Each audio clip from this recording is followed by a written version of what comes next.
Bad moods can feel like something you need to fight, but that's not always true. You're not supposed to just push through them. You're not supposed to think positive, count your blessings, or remind yourself that other people have it worse. If any of that actually worked, you'd have stopped feeling this way a long time ago. Bad moods are not a character flaw. They're not weakness. They're not you being dramatic. They're your brain running a specific set of processes. And once you understand those processes, you can work with them instead of against them. You can actually interrupt a bad mood mid-cycle the same way you'd close a frozen app on your phone. Not pretend it isn't there. Not wait for it to pass. Actually move through it faster. That's what these 5 brain tricks do, and I'm calling them tricks on purpose because that's exactly what they are. They work by redirecting your brain's own mechanisms. They're fast, they're specific, and they're backed by real science, not just good intentions. Now, before we get into it, stick with me until trick number 5, because that one is different from everything else on this list. It's the one that doesn't just help in the moment, it changes how often bad moods hit you in the first place. And if you miss it, you're only solving half the problem. Trick 1. Name it to tame it. When a bad mood hits, the instinct is to either fight it or drown in it, to tell yourself to snap out of it or to sit in it and let it spiral. Both of those approaches make it worse. There's a third option, and it works almost immediately. Name exactly what you're feeling, out loud if you can, in your head if you can't, and be specific, not just, I feel bad, not, I'm in a mood. Something precise, I feel frustrated, I feel overlooked, I feel anxious about something I can't quite identify, I feel flat, and I don't know why. This sounds almost laughably simple, but what's happening in your brain when you do this is not simple at all. Neuroscientist Matthew Lieberman at UCLA ran a study where participants were shown images designed to trigger an emotional response. When they were asked to label what they were feeling as they looked at the images, the activity in the amygdala, the part of your brain responsible for emotional reactions, dropped significantly. The prefrontal cortex, the rational reasoning part of your brain, became more active.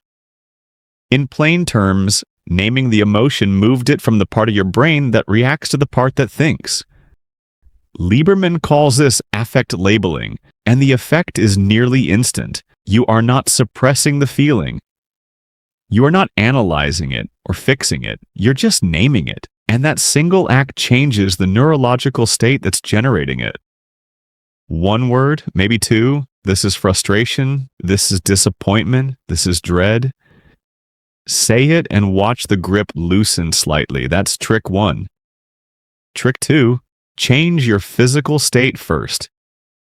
Here's something your brain science teacher probably never told you. Your emotional state and your physical state are not separate things that influence each other. They are the same system, which means you can enter it from either direction. Most people try to fix a bad mood by changing how they think. They try to reason their way out of it, reframe it, find the silver lining, and sometimes that works. But when a mood is running deep, your thoughts are downstream of your body. And trying to think your way out is like bailing water from a sinking boat with a teaspoon. The faster route is physical. Change something about what your body is doing right now, and your emotional state follows. Not a workout, not a run, something smaller and faster than that. Psychologist Amy Cuddy's research at Harvard found that adopting an expansive, open posture, shoulders back, head up, feet planted, for as little as 2 minutes measurably shifts your hormonal balance. Cortisol goes down. Testosterone goes up. You literally feel more capable and less threatened. But even simpler than posture, change your location. Stand up if you're sitting. Go outside if you're inside. Splash cold water on your face. Put on a song and move for 60 seconds. Your brain associates specific environments and positions with specific emotional states. When you change the physical input, you disrupt the emotional pattern. The mood is not just in your head, it's in your body. Change one and you change both. That's trick 2.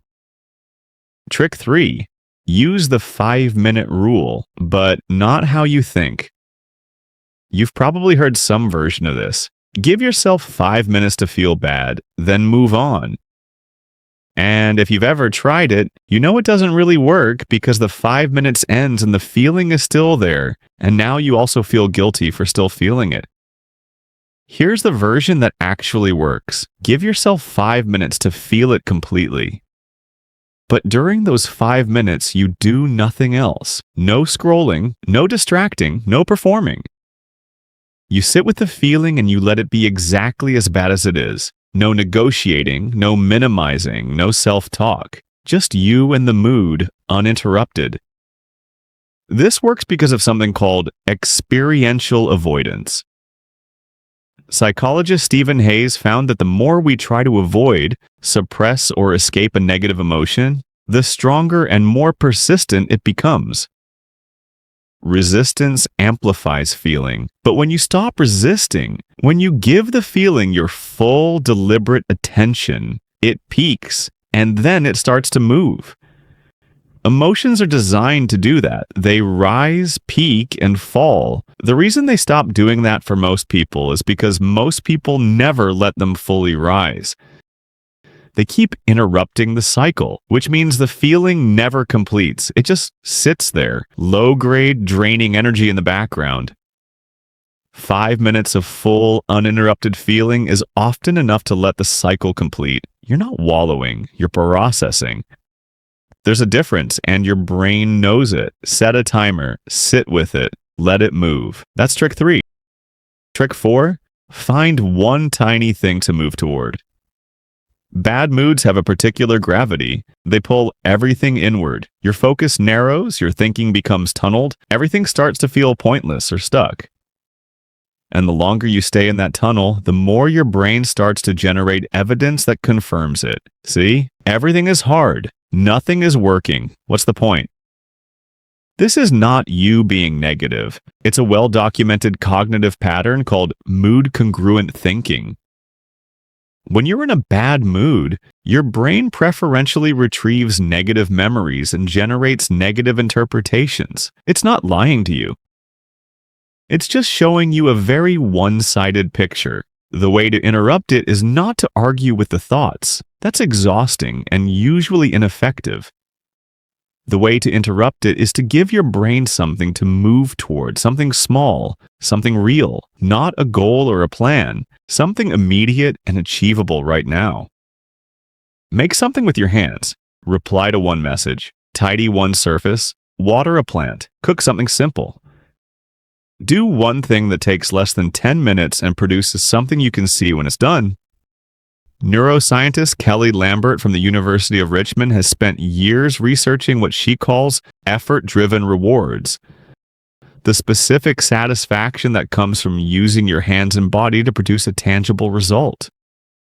Her research found that this type of activity activates the brain's reward circuitry in a way that directly counteracts helplessness and low mood.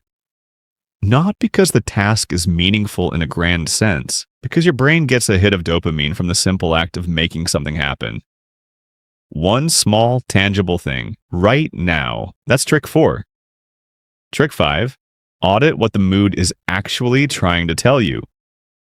Here it is, the one I told you not to skip. The 4 tricks you've just learned are real, they work, and you should use them. But none of them ask the question that bad moods are almost always trying to get you to ask. Because here's the thing about a bad mood that most people spend their whole lives avoiding. It's usually not random. It's usually not just brain chemistry gone slightly wrong. It's information. It's your mind trying to get your attention about something your conscious mind hasn't stopped long enough to notice. The mood is a signal, and the fastest way to make a signal stop is to receive it. So trick 5 is this. Once the mood has passed its peak, after you've named it, after you've moved your body, after you've let it breathe, sit with one honest question. What is this mood actually about? Not in a heavy, therapeutic way, just curious, just open, because more often than not, there's something underneath. A boundary you're not holding, a conversation you're avoiding, something you said yes to that every part of you wanted to say no to. Something you want and haven't admitted to yourself yet, something that feels unfair that you've been quietly tolerating. Bad moods that keep coming back, the same flavor, the same time of day, the same trigger, are almost never random. They're your inner life trying to communicate with your outer life. And when you learn to listen instead of dismiss, two things happen. The mood moves faster because it's been heard, and it comes back less often because you've started addressing whatever it was pointing to. Psychologist Lisa Feldman Barrett, whose work on the theory of constructed emotion has reshaped how we understand feelings, argues that emotions are your brain's best prediction about what's happening in your body and your world. They're not reactions, they're interpretations, which means they contain information. And when you treat them as data rather than noise, you become genuinely better at regulating them. One question: what is this actually about? Listen for the honest answer, then decide if there's one small thing you can do about it. That's trick 5, and that's the one that changes the pattern, not just the moment. So here's the full picture. When the next bad mood hits, and it will because you're human, you have 5 moves. Name it precisely and watch the amygdala cool down. Change something physical and interrupt the body's grip on the feeling. Give it 5 uninterrupted minutes and let it complete its cycle. Find one small thing to move toward and give your brain a reason to look forward. Then, when it's quieter, ask what it was actually trying to tell you. None of this is about being relentlessly positive. None of it is about pretending the bad days don't happen. It's about moving through them with more skill, more speed, and more self-knowledge than you had before. Your brain is not working against you when the mood hits. It's working exactly as designed. You just needed to learn the controls. Now you have them.